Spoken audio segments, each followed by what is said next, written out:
A Hunter in Teyvat, Chapter 33, Fan Fiction, by Azazyel. After we finished fixing the lyre, and we began discussing where we were going to have Venti play the lyre in question, in order to call over Dvalin, Diluc had to firmly deny calling Dvalin close to his winery, as despite the fact that he could fix it. Not only would he lose a lot of money, but as one of the world's largest providers of wine, there could literally be political instability should his massive operation be ruined for a whole season. Keep in mind that Teyvat was Death World, basically. Towns and farmland had to contest and fight with the very dangerous wildlife that could easily slaughter a whole town should their territory be approached without consent. So, the large area of land needed to cultivate the materials needed to cultivate Mondstadt's famous wines, that is famous across the world, was the equivalent of destroying all the mulberry fields in ancient China, which would kill off all the silkworms. Whereas, back on Earth, if some large ship decided to use a huge net to catch a bunch of fish, they could do so rather easily without much danger from the wildlife. Here in Teyvat. Well, Beidou being attacked and damn near killed by a massive sea monster was a perfect example of the monsters that resided within the shadows of the world.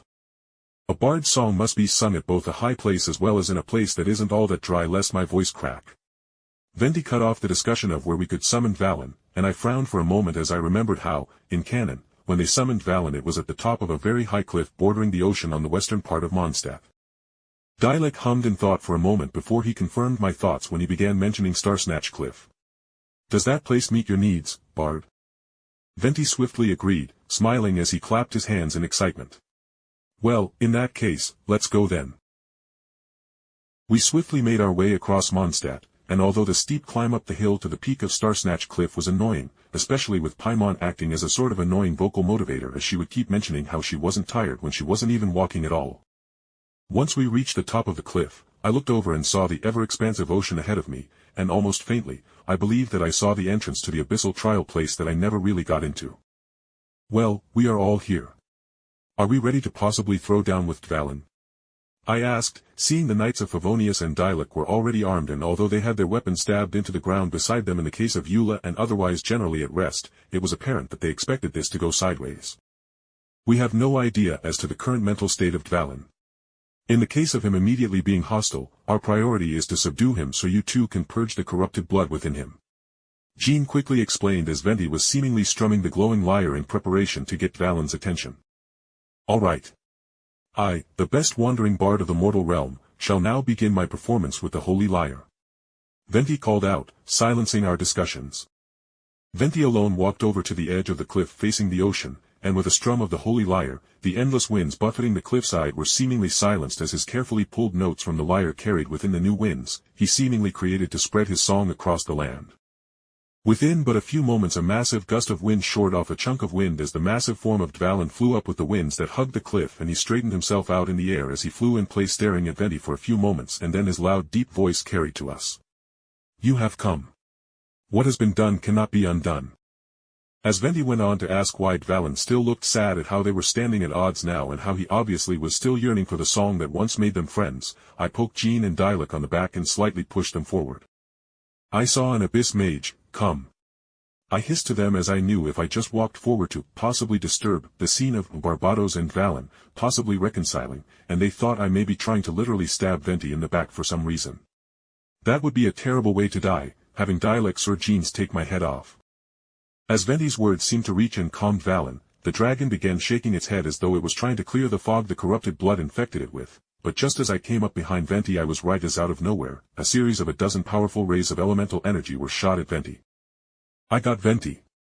I yelled as I drew upon my Shni semblance, and although I didn't know how to use glyphs yet to make gravity or other energy-altering effects, I did know that they made great shields, especially when I coated the glyph in Anemo energy, which softened the magical blows raining on my glyph.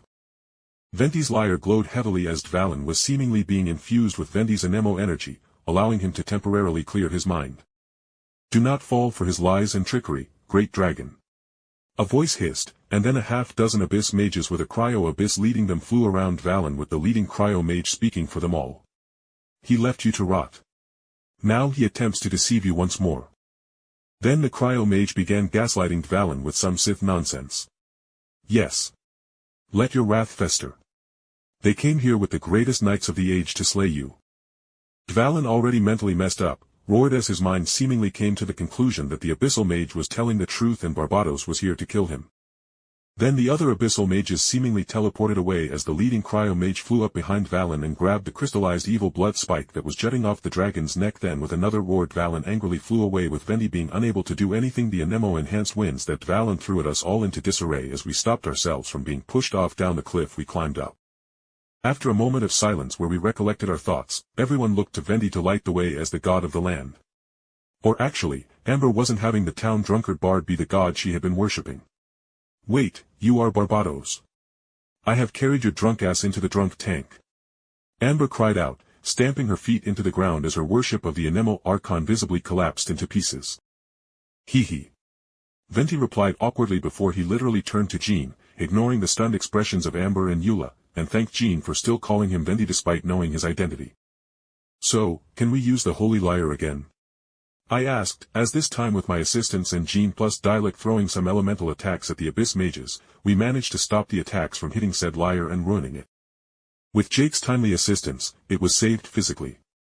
However, calling upon Dvalin while he also absorbed a good deal of power from it to clear his mind, which failed, means no, we cannot use it as it's out of energy again, and I cannot refuel it lest we get more tears, which I doubt they will be found soon enough.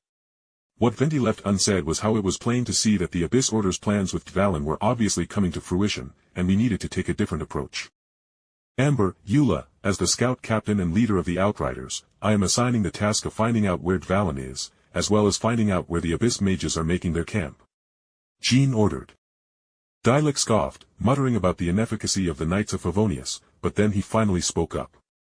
"I will also have my contacts looking into things. I say we meet up in 3 days as we know the general direction Dvalin is flying and it's the old capital. He likely made his nest there as the place is the perfect resting ground, being surrounded by the old wind wall." As he was speaking, I could hear Eula's leather gloves audibly creasing as her face went stone still at the mention of the destroyed city of Old Mondstadt, from where her clan used to rule. To say the least, should she go, it will bring very complicated feelings. I hummed in thought before I looked at Jean. "Jean, what should me and Lumen do? Do you perhaps have a quest or something in Dragon's Pine?" I asked, thinking deeply as I realized how I was nearly blasted away by those abyss mages, and I realized if I wanted to take the next step to strengthen my semblance, then I needed to kill a Frostarm Lawchurl and a Ruin Greater. Both of those monsters once I summoned them would greatly strengthen my combat potential, as Lawchurls of all elements could create an elemental force field around them to dampen much of the physical damage it can receive and even heal off the element that matches their shield, plus the fact that it was 10-meter tall brawler that can shatter boulders with ease makes it a good beat stick. The Ruin Greater is likely to be my strongest force multiplier for a long while, as it is a staggering 15-meter tall, massive robot capable of using its powerful arms to use trees as weapons, along with its powerful array of missiles that far outshine the missiles that my Ruin Guard can send. Not to mention how its central eye can shoot a very powerful beam of light that can help hit flying and elusive foes. Jean thought about my question for a while before she nodded. "Actually, yes. Both the Knights of Favonius and the Adventurers Guild have a standing bounty to clear out some of the Ruin Guards within the Dragon Spine Mountains. Please subscribe to this channel for listening and patreon.com/Azazyel to read all of his stories.